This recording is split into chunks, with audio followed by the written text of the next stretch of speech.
Después de 3 años de guerra, Vladimir Putin accedió, en llamada con Donald Trump, a un alto al fuego parcial en Ucrania y a comenzar negociaciones para la paz total. Bienvenidos. En este programa vamos a analizar la guerra en Ucrania, un conflicto que ya se llevó la vida de más de 1 millón de personas y produjo más de 6,5 millones de refugiados. Yo soy Viole Weber y esto es Una Trampa. You don't have the cards right now.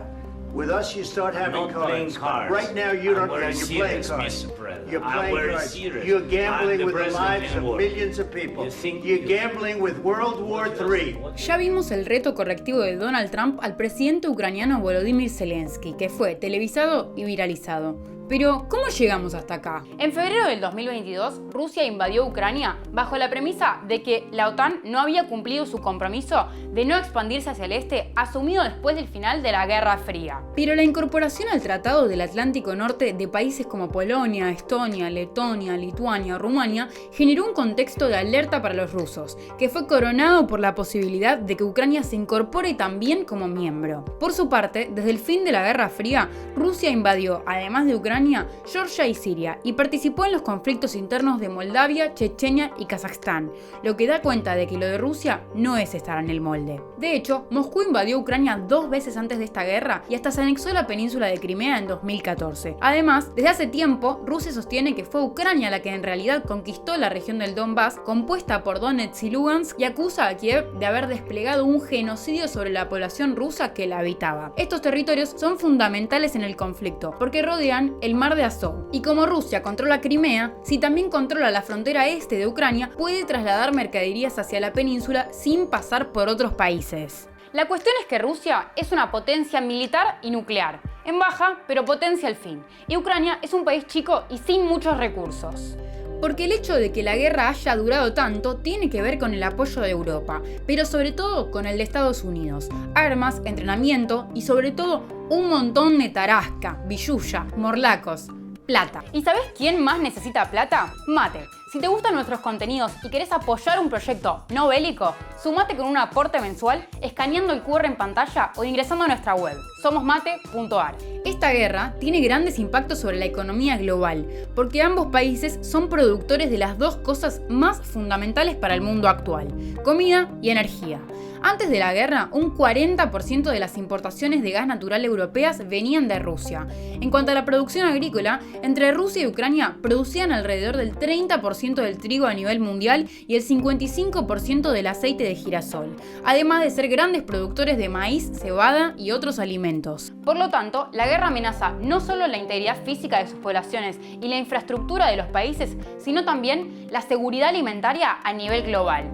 En un momento en el que, según la Organización de Comida y Agricultura de la ONU, 733 millones de personas están al borde de la hambruna en el mundo. Por todo este escenario complicado, el Estados Unidos de Joe Biden puso más de 182 miles de millones de dólares a disposición para financiar la defensa ucraniana, para atajar las consecuencias globales y mantener su rol de primera potencia mundial. Pero esa era se terminó cuando Donald Trump llegó al poder y cortó la ayuda militar en armas e inteligencia. Before I even arrive at the Oval Office, I will have the disastrous war between Russia and Ukraine settled. And it will take me no longer than 1 day. La entrevista correctiva de Trump y su vice J.D. Vance al presidente ucraniano Volodymyr Zelensky marcó el fin de una era diplomática. Nunca antes había sucedido un episodio tan violento entre jefes de Estado en una visita oficial y a la vista de todos. Trump demuestra que no tiene ningún problema para dejar en claro que es él el que tiene la guita y que no se la va a dar más. Y que Zelensky debería estar agradecido por lo que ya recibió. Wait a minute. No. You've done a lot of talking. Your country is in big trouble. I know. You're not winning. I know. You're not winning this. You have a damn good chance of coming out okay because of us. Trump sostiene que para mostrar su agradecimiento, Zelensky tiene que firmar un acuerdo sobre minerales críticos, necesarios para la industria tecnológica y energética. Un tema que tiene una geopolítica en sí misma. Pero de eso vamos a encargarnos en un próximo capítulo. La cuestión es que este encuentro coronó el destrato del presidente estadounidense, que en nombre de resolver la guerra lo antes posible, había iniciado conversaciones con Rusia para negociar el fin de la guerra. Pero Ucrania no estuvo invitado a la conversación. Espérate, pero alguien más se había quedado afuera de esa conversación. Europa. Otra jugada inesperada de Trump en el orden liberal que conocíamos hasta ahora, porque tensa sus relaciones con los líderes europeos y las autoridades de la OTAN. Pero a Trump nunca le interesó ser políticamente correcto. Europe is loaning the money to Ukraine. They get their money back. No, in fact, to be frank, we paid 60% of the total efforts, and it was through, like the US, loans, guarantee, grants, and we provided real money. Desentendido de los reclamos de Europa, Trump pide a sus líderes que paguen el costo de la guerra, ya que son ellos los que deben hacerse cargo por estar geográficamente más cerca de las hostilidades. Por eso, exige al nuevo continente que aumente su presupuesto en defensa del 2% actual a un 5%. Y aunque no sin chistar, sus líderes lo entienden. No es noticia que la guerra los afecta más y que Trump no es ningún benefactor. Y aunque Trump es claro en pedir a sus colegas europeos que den un paso adelante en presupuestos de defensa, para las negociaciones más bien pide un pasito para atrás. Algo que podemos asociar a que el presidente está más alineado con una victoria territorial rusa sobre Ucrania, algo con lo que Europa no estaría del todo de acuerdo. Primero, por su solidaridad con Ucrania, pero sobre todo por la posibilidad de que Rusia se envalentone y arranque a invadir otros territorios también, algo que no sería del todo raro porque Rusia se atribuye soberanía en cualquier territorio rusoparlante. Este cambio radical del escenario a partir de la asunción de Trump marca un cambio de época. Para Gabriel Tocatlián, doctor en Relaciones Internacionales y uno de los grandes referentes argentinos en el área, estamos frente a un doble eclipse. Por un lado, el ocaso parcial de Occidente cuya hegemonía global, indiscutida e indisputada, llegó a su fin. Y por otro lado, el fin de la postguerra fría. Estados Unidos ya no es el único hegemón global ni el encargado de garantizar la paz y la seguridad a nivel global, ni siquiera en el discurso. El Donald Trump que gobierna hoy es consciente de este escenario, es decir, sabe que Estados Unidos no moldea el mundo y que su país ya no tiene poder de veto en la política global.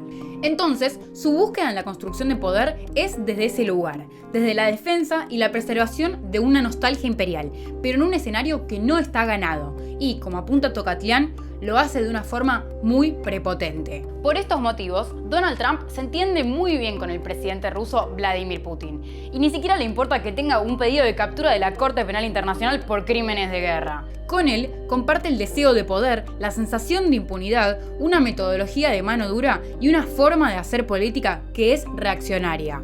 Y a sabiendas de la imposibilidad material de que Ucrania gane la guerra sin una torta aún más grande de dinero de Occidente, Trump parece favorable a una victoria rusa en la guerra. Y Putin está chocho. Новая администрация во главе с президентом Трампом делает все для того, чтобы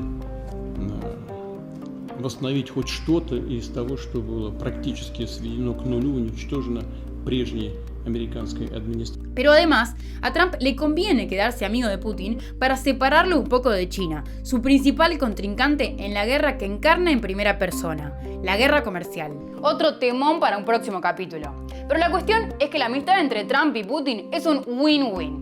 Y también un lose-lose para Ucrania y Europa.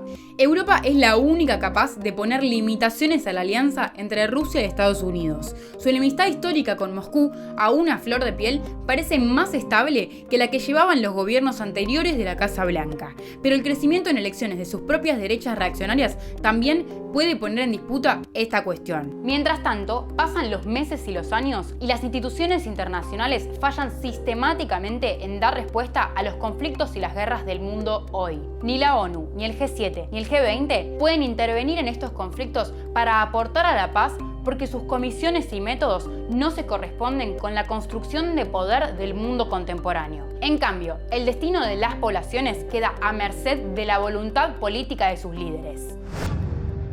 Y hasta acá es una trampa. Acordate de que Mate se sustenta con el apoyo de sus suscriptores. Si te gusta este nuevo contenido, suma tu aporte en nuestra web y accede a los beneficios. Si estás en el extranjero, podés aportar desde PayPal. Un agradecimiento especial para Anita Castielo, que nos ayudó a que Es una trampa se escuche bárbaro. No te olvides de dejar tu like y nos vemos el martes que viene a las 18, como siempre, en Mate.